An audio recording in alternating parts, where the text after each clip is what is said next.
புதிய முத்தக்குடியானே யானே எண்ணோன்றா காலத்தில் எண்ணிக்கை பார்க்கக்கூடியானே யானே ஆதித்தி சுடர் வெள்ளம் அணையாமல் காத்தல் குடி தீவென்று தீ தின்று தீக்காடாய் வாழும் குடி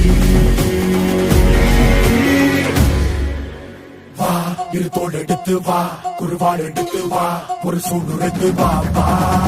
வா இருத்தோடு எடுத்து வா குருவாள் எடுத்து வா ஒரு சூடுரைத்து வா வா வா வா